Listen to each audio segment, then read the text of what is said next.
क्या है, एक दस्तावेज है, डॉक्यूमेंट है, ठीक है, जिसमें क्या है, एक देश को चलाने के लिए रूल रेगुलेशंस हैं, ठीक है, क्लियर हो गई चीज। अब देखते हैं कि जो संविधान है वो किसने बनाया, संविधान को किसने बनाया। तो संविधान को बनाया हमारी संविधान सभा ने। अब क्वेश्चन आता है कि संविधान सभा को किसने बनाया, किसके दिमाग में ये विचार आना चाहिए कि संविधान को बनाने के लिए एक संविधान सभा की भी जरूरत पड़ेगी। तो सबसे पहले 1934 में एम एन रॉय जो थे उन्होंने संविधान सभा का विचार किया। अब ये एडिशनल नॉलेज है कि एम एन रॉय कौन था, ठीक है, एम एन रॉय कौन था। एम एन रॉय एक वामपंथी लीडर था या फिर कम्युनिस्ट पार्टी का लीडर था, ठीक है, और इसने कम्युनिस्ट पार्टी की स्थापना कब की थी, 17 अक्टूबर 1920 में एम एन रॉय ने कम्युनिस्ट पार्टी की स्थापना की थी। क्लियर होगी चीज। अब देखो वामपंथी क्या होता है, लेफ्ट विंग पॉलिटिक्स क्या होता है, बोलते हैं ना वामपंथी लीडर है। आपने बड़ी बार न्यूज़पेपर में सुना होगा कि वामपंथी लीडर है। तो होता क्या है वामपंथी लीडर, होता क्या है, क्या मतलब है इसका। वामपंथी एक ऐसी विचारधारा है जिसमें समाज को बदलकर उसमें जातीय प्लस आर्थिक समानता जो है वो लाई जाती है। बोलने का मतलब क्या है कि एक ऐसी विचारधारा है जिसके आधार पर हम जातीय भेदभाव को मिटाने की कोशिश करते हैं और आर्थिक रूप से सभी को एक समान लाने की कोशिश करते हैं, ठीक है, कि कोई ऊंच नीच गरीब न रहे, सारे इक्वल हो जाए, ठीक है। तो ये क्या था, एम एन रॉय वामपंथी था या कम्युनिस्ट था, और कम्युनिस्ट वामपंथी मैंने बता दिया है कि जाति प्लस आर्थिक समानता जो है वो ये लाते हैं। क्लियर हो गई चीज। अब जो सेकंड था वो तो हमारा national Congress, Indian national Congress. इन्होंने 1935 में संविधान सभा का विचार दिया कि संविधान का निर्माण करने के लिए एक संविधान सभा जो है वो होनी चाहिए, ठीक है। और उसके बाद कांग्रेस के ही एक लीडर पंडित जवाहरलाल नेहरू ने घोषणा की कि स्वतंत्र भारत जो होगा उसके लिए जो संविधान होगा उसका निर्माण करने वाली संविधान सभा प्रत्यक्ष रूप से चुनी जाएगी, यानी कि वयस्क मताधिकार के आधार पर चुनी जाएगी। जो व्यक्ति 18 या उससे ऊपर की आयु का होगा वो वोट डालेगा और संविधान सभा का जो था वो चुनाव करेगा, ठीक है। अब इसके बाद आता है 1940, ठीक है, 1940 में 8 अगस्त 1940 में ब्रिटिश गवर्नमेंट हमारे लिए एक प्रस्ताव लेके आई जिसे क्या नाम दिया गया, अगस्त प्रस्ताव। अगस्त में आया इसलिए अगस्त प्रस्ताव। और लेके कौन आया इसको, लिथगो, भारत के वायसराय लिथगो ये प्रस्ताव लेकर आए। और उन्होंने इस प्रस्ताव में क्या कहा कि भारत को डोमिनियन स्टेट का दर्जा दिया जाएगा, डोमिनियन स्टेट का दर्जा दिया जाएगा। अब देखना हमने ये प्रस्ताव क्यों नहीं माना, क्योंकि हमने 1929 में क्या किया था कि स्वराज की मांग कर दी थी। अब हमें डोमिनियन स्टेट नहीं चाहिए था, अब हमें स्वराज चाहिए था, ठीक है। तो ये पॉइंट आउट हो गया कि हम इसको नहीं मानेंगे, ठीक है। दूसरा उन्होंने क्या किया कि एक युद्ध समिति बनाई, इसी प्रस्ताव के अंदर एक युद्ध समिति बनाई, ठीक है। और उस युद्ध समिति में इंडियंस को भी ऐड कर लिया। क्या किया उन्होंने, उस युद्ध समिति में भारतीयों को ऐड कर लिया। मैंने क्या बताया था, जो अंग्रेज के प्रस्ताव मिशन जो भी आते थे या तो वो खोखले होते थे या फिर उनके अपने निजी फायदे के लिए होते थे। यहाँ देखो उनका निजी फायदा दिख रहा है, क्योंकि पहले किसी भी उसमें भारतीयों को शामिल नहीं किया जाता, लेकिन उसने युद्ध समिति में भारतीयों को शामिल कर लिया। और आप देख सकते हो कि तब तक हमारे भारत में द्वितीय विश्व युद्ध चला था। ठीक है। अब उसके बाद हमारे यहाँ पे आया क्रिप्स मिशन, ठीक है। क्रिप्स मिशन ये कौन सा लेके आए? ये सर स्टेफर्ड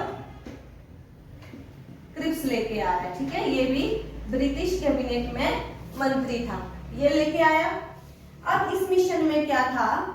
बेसिकली था कि अगर भारत जो है ब्रिटेन के पक्ष में युद्ध लड़ता है तो युद्ध के बाद जो है भारत को डोमिनियन स्टेट का दर्जा दिया जाएगा, जो कि इन्होंने पहले भी कहा था, और उनके संविधान के बारे में सोचेंगे। ठीक है, जब सोचेंगे बोला तो गांधी ने क्या बोला उसको? गांधी ने उत्तरांकित तिथि का चट, ठीक है। इसका मतलब क्या है? पोस्ट डेटेड चट, क्या बोले इसको? पोस्ट डेटेड चट। क्लियर होगी। और नेहरू ने क्या जोड़ दिया इसमें? जिसका बैंक नष्ट होने वाला है, जिसका बैंक नष्ट होने वाला है, ठीक है। अब कहीं कहीं पे लिखा है दिवालिया बैंक का चेक, और किसी की कही हुई लाइनें हम जो है वो इन्वर्टेड कोमा में लिखते हैं। आगे समझ सभी को? तो देखो फिर ये मिशन भी फेल रहा। क्यों फेल रहा? क्योंकि इस मिशन में क्या था? पाकिस्तान अपना अलग राष्ट्र की मांग कर चुके थे, उसमें ऐसा कुछ भी नहीं था। ना तो इसको स्वीकार कांग्रेस ने किया, ना ही स्वीकार इसको मुसलमान लीग ने किया। मुसलमान जो थे उन्होंने भी इसको अस्वीकार कर दिया और कांग्रेस ने भी इसको अस्वीकार कर दिया, ठीक है। अब उसके बाद बात आती है हमारी, जिसने संविधान सभा का निर्माण किया वो था हमारा कैबिनेट मिशन। क्या था? कैबिनेट मिशन, ठीक है। 1946 क्रिप्स मिशन 1942 में आया था, कैबिनेट मिशन 1946 में आया था। ये इसमें जो थे वो 3 सदस्य थे, ठीक है। कौन कौन से थे? पैट्रिक लॉरेंस, ठीक है, और था अलेक्जेंडर और स्टेफर्ड क्रिप्स। ये वही स्टेफर्ड क्रिप्स है जो क्रिप्स मिशन भारत लेकर आया था। क्लियर होगी ये चीज? अब देखो ये 3 सदस्य जो एक मिशन है वो भारत आया, और ये तीनों के तीनों जो थे वो इटली के कैबिनेट में मंत्री थे। इस मिशन का निर्माण किसने किया है? इटली ने। स्टेफर्ड क्रिप्स इटली ने किया है, और ये तीनों व्यक्ति इटली की कैबिनेट में मंत्री थे। इस मिशन को कैबिनेट मिशन का दर्जा जो था वो दिया गया, ठीक है। अब देखो ये मिशन भारत कब पहुंचा? 24 मार्च 1940 को। ये 15 या 16 फरवरी को वहां से चला था, ठीक है, और ये दिल्ली पहुंचा या फिर भारत पहुंचा 24 मार्च 1940 को। क्लियर होगी। और 16 मई को जो था इसने अपनी रिपोर्ट दी, ठीक है, रिपोर्ट दी। अब रिपोर्ट क्या दी? क्या उसमें कि कैसे भारतीयों को शांतिपूर्ण सत्ता जो है वो देनी है, ठीक है, ट्रांसफर कैसे करनी है सत्ता, और वो उसमें किस तरीके से करनी है, वो सारी चीजें जो थी वो इसमें थी। अब करते हैं कैबिनेट मिशन के उद्देश्य क्या थे, ये क्यों आया था, ठीक है। सबसे पहले कैबिनेट मिशन के उद्देश्य,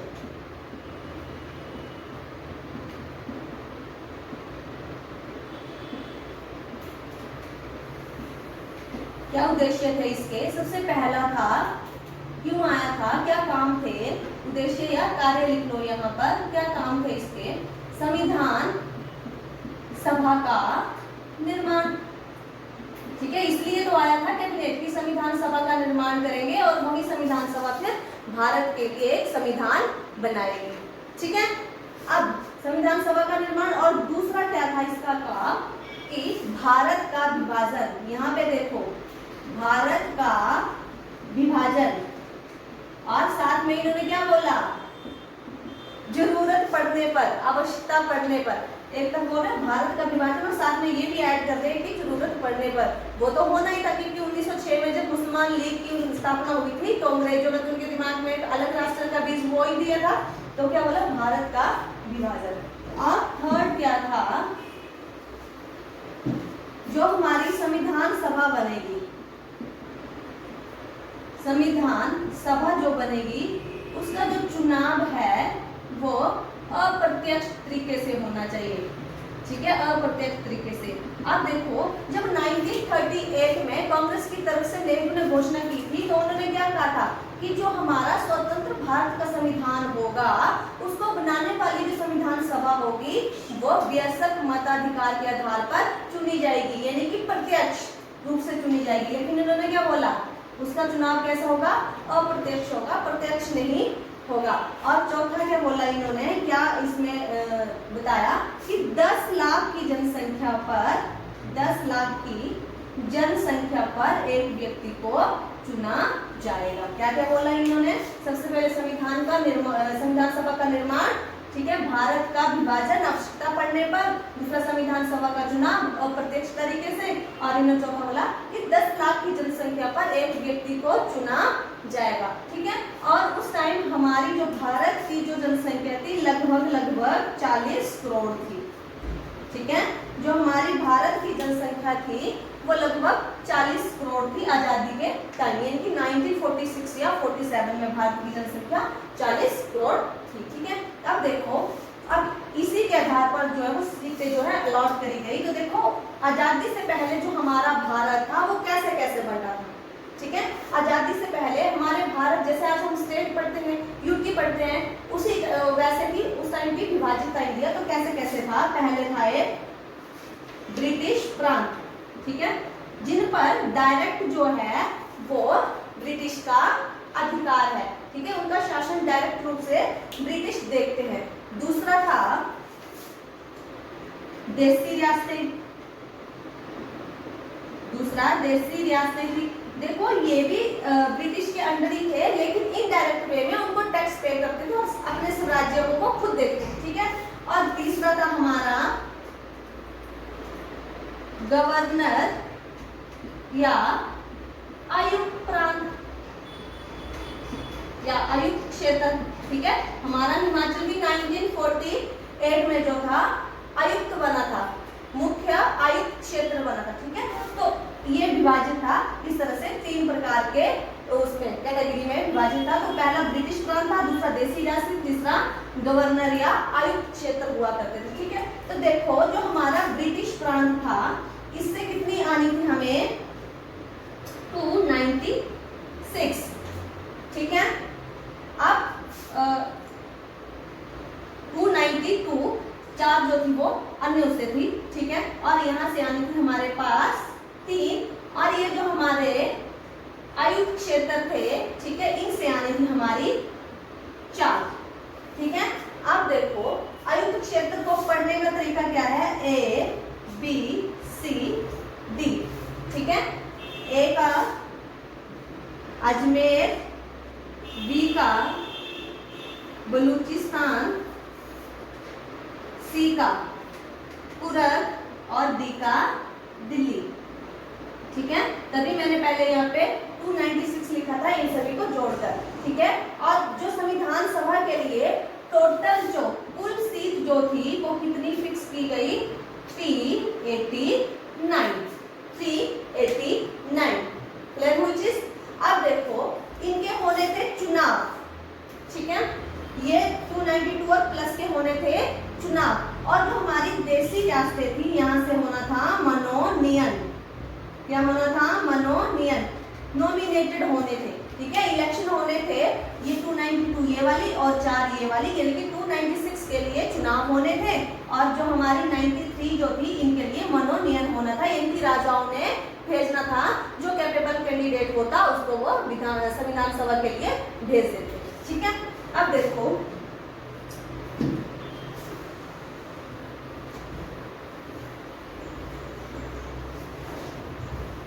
जब इसके चुनाव हुए तो आया क्या क्या, ठीक है, क्या क्या आया। कांग्रेस से आई हमारी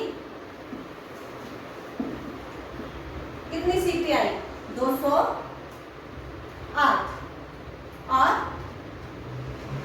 जो मुस्लिम लीग थी उनसे आई हमारी 15 सीटें, ठीक है, क्योंकि जो भारत था उसमें कांग्रेस और मुसलमान लीग जो थी वो मेन थी, ठीक है। और अन्य समूह या फिर स्वतंत्र, आज भी स्वतंत्र रूप से कोई इलेक्शन लड़ता है ना, लड़ते हैं ना, ठीक है, आजाद में खड़े हो जाते हैं, वहाँ सॉरी यहाँ पे मुस्लिम लीग से 73 हैं और अन्य समूह से 15 हैं, ये हमारे पास जो थे वो चुनकर आए, ठीक है। और जो 93 हमारे पास थी देसी रियासतें, वो उनको अभी यही नहीं पता था कि वो यही सोच रहे थे कि हम विभाजन के बाद इंडिया में रहेंगे या पाकिस्तान में जाएंगे या फिर अपना शासन करेंगे, क्योंकि ब्रिटिश के अंदर वो अपना ही शासन चला रहे थे, तो वो कंफ्यूज थे कि हमें करना क्या है, कि हमें इंडिया में डाला जाएगा या फिर पाकिस्तान में डाला जाएगा या फिर हम अपना शासन स्वयं चलाएंगे। तो इसलिए ये फिलहाल जो थे ये सीटें पूरी नहीं भर पाई थी, ठीक है, क्लियर होगी यहाँ से ये चीज। अब देखो संविधान सभा के लिए चुनाव हो गए, ये हमारे कैंडिडेट आ गए, तो इसकी देखो जो प्रथम बैठक थी संविधान सभा की, संविधान सभा की बैठक, प्रथम जो बैठक थी, ठीक है, प्रथम बैठक कब हुई थी? 9 दिसंबर 1946 को हुई थी, ठीक है, 9 दिसंबर 1946 को हुई थी, ठीक है। अब देखो इस बैठक के जो अध्यक्ष थे या फिर इसमें सदस्य कितने आए थे, तो इसमें सिर्फ 211 सदस्य आए थे, देखो चुन के ये आए हैं, लेकिन इसमें जो था हमारी जो मुसलमान जो थे, मुस्लिम लीग जो थी, इन्होंने इसका बहिष्कार किया, यानी कि प्रथम बैठक में नहीं आए। क्वेश्चन आ सकता है कि वो कौन सा दल था जिसने चुनाव में भाग तो लिया लेकिन प्रथम बैठक का बहिष्कार किया, वो थे मुस्लिम लीग या मुसलमान, ठीक है। देखो यहाँ पे इन्होंने जो इनके 73 कैंडिडेट थे, इन्होंने यहाँ पे भाग नहीं लिया, प्रथम बैठक में ये नहीं बैठे, क्लियर हो गई चीज।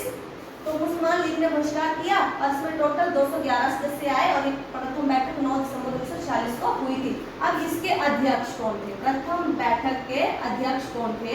तो वो थे डॉक्टर सच्चिदानंद सिन्हा, ठीक है। अब इनके जो थे तो चुनाव नहीं हुए थे, जो हमारे सेकंड अध्यक्ष आएंगे उनके चुनाव हुए थे, इनके चुनाव नहीं हुए थे। हमने क्या किया था, फ्रांस की जो एक विधि थी उसके अकॉर्डिंग हमने सबसे सीनियर व्यक्ति को, फ्रांस में क्या था, किसी भी सभा का अध्यक्ष बनाना है तो जो सभा में सबसे सीनियर व्यक्ति होगा, एक्सपीरियंस होगा, उसको जो था वो अध्यक्ष बना दिया जाता था। तो वैसे ही हमने भी इनके रास्ते पर चलते हुए सच्चिदानंद सिन्हा को पहला अध्यक्ष बना दिया। अब यहाँ से 2 क्वेश्चन निकलते हैं, एक तो निकलता है कि संविधान सभा का प्रथम अध्यक्ष कौन था? डॉक्टर सच्चिदानंद सिन्हा, या फिर संविधान सभा का अस्थायी अध्यक्ष कौन था? वो भी डॉक्टर सच्चिदानंद सिन्हा था, क्योंकि ये तब तक बनाया था जब तक हमारा कोई परमानेंट अध्यक्ष नहीं आ जाता, ठीक है। अब देखो हमारी जो सेकंड बैठक है वो कब हुई है? 11 दिसंबर 1946 को, ठीक है। और इसके अध्यक्ष कौन चुने गए? अब डॉक्टर राजेंद्र प्रसाद, ठीक है। और ये आजादी तक संविधान सभा के अध्यक्ष रहे जब तक हमारा संविधान बन नहीं गया, क्लियर हुई ये चीज, तब तक रहे जब तक हमारा संविधान बन नहीं गया। अब हमारी जो तीसरी बैठक है वो हुई थी 13 दिसंबर 1946 को, और इसमें नेहरू ने क्या किया था? उद्देश्य प्रस्ताव रखा था, उद्देश्य प्रस्ताव रखा था, ठीक है, उद्देश्य प्रस्ताव रखा था। अब मुझे बताओ उद्देश्य प्रस्ताव होता क्या है? उद्देश्य से आप समझते क्या हो? एक है आपका गोल, इसको बोलते हैं ना ऑब्जेक्टिव, उद्देश्य क्या बोला जाता है? ऑब्जेक्टिव बोला जाता है। और एक उद्देश्य होता है, एक होता है हमारा एम। एम क्या होता है, उद्देश्य क्या होता है? क्या डिफरेंस है दोनों में? उस एम तक पहुंचने के लिए स्टेप बाय स्टेप रूपरेखा जो है उसे क्या बोला जाता है? उद्देश्य। ठीक है। आपका एम क्या है? यूपीएससी, ठीक है। यूपीएससी तक पहुंचने के लिए आप कौन सी किताबें स्टेप बाय स्टेप कैसे कर रहे हैं, वो क्या आपके उद्देश्य है, ठीक है। यानी कि स्टेप बाय स्टेप जो आपके चीजें हैं वो आपकी उद्देश्य, यानी कि सीधा बोल सकते हैं रूपरेखा है, ठीक है। तो उद्देश्य प्रस्ताव में क्या था कि कौन सी चीजें इसमें ऐड करनी है संविधान में, कैसे ऐड करनी है, वो सारा का सारा इस उद्देश्य प्रस्ताव में मेंशन था। क्लियर होगी सभी को ये चीज? अब देखो ये सारी चीज हो गई। अब जब हमारा संविधान बनने लगा, ठीक है, तो हमारा संविधान 26 नवंबर 1949 को जो था वो बन के तैयार हो गया था, ठीक है। और उसी दिन जो था आंशिक रूप से यानी कि पार्शियली लागू भी हो गया था, ठीक है। उसमें क्या हुए 15+1 जो थे वो आर्टिकल लागू हो गए। और ये आर्टिकल क्या थे? नागरिकता से थे, ठीक है, प्रेसिडेंट से थे और चुनाव आयोग से संबंधित थे। किस किस से थे ये आर्टिकल जो थे? एक तो था नागरिकता, दूसरा था हमारा राष्ट्रपति और तीसरा था हमारा चुनाव आयोग, ठीक है। इनसे संबंधित थे, ये आगे जाकर हम पढ़ेंगे, ठीक है। अब देखो मैंने लिखा है 15+1, ठीक है, 15+1। आप कई बुक्स में पढ़ोगे, जैसे आप लक्ष्मीकांत की बात करते हो तो उसमें 15 होंगे, कई बुक्स में 15+1 होंगे, कई में 16 होंगे। तो ये क्या फंडा है इसका? तो 15 जो आर्टिकल थे ना, ठीक है, उसमें ये जो एक है ना, ये कौन सा है? 394 अनुच्छेद, ठीक है। अब इसमें क्या है? 16 कैसे करे जाते हैं? जो ये 15 आर्टिकल थे, 15 अनुच्छेद थे ना, वो 394 जो एक के नकल में रखा, इसमें लिखा है कि 15 में ये है, 16 में ये है, 17 में ये, 18 में ये। जो 15 अनुच्छेद थे ना, वो कहाँ थे? वो कहाँ पर रिटन है? 394 में लिखे गए हैं, ठीक है। तो ये 15-16 अनुच्छेद जो थे उसी टाइम जो लागू कर दिए थे। कब? 26 नवंबर 1949 को लागू कर दिए थे। हमारा संविधान कब लागू हुआ था?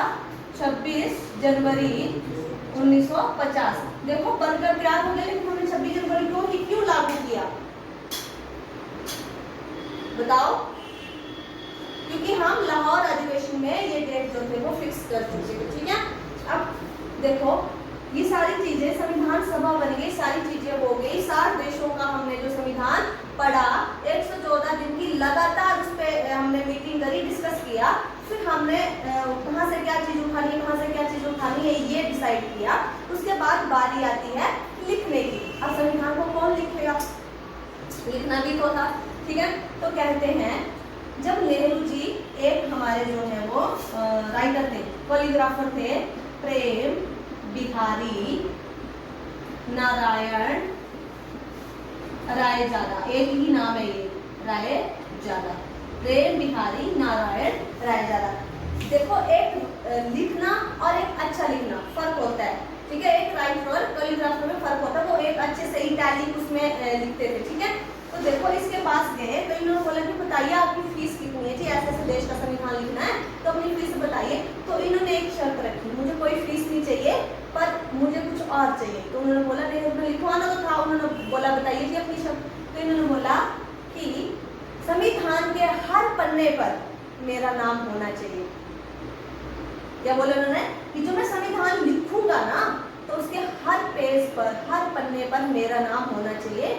और आज सच में जो हमारी संविधान की बुक है उसके हर पन्ने पर नीचे जो है इनका नाम लिखा हुआ है, प्रेम बिहारी नारायण रायजादा। अब तो ये लिखने की बात है। एक और है हमारे नंदलाल बोस, ठीक है, इन्होंने इनको सजाया है, ठीक है।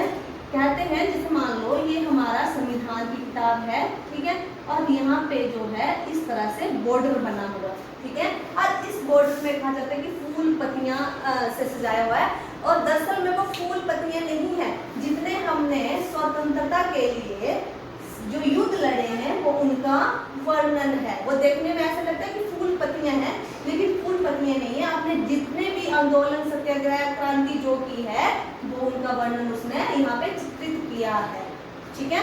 तो आज के लिए हम इतना ही पढ़ते हैं, कल आगे पढ़ेंगे इसमें क्या क्या शब्द है, कैसे है, क्या है, वो सारी चीजें कल पढ़ेंगे, ठीक है।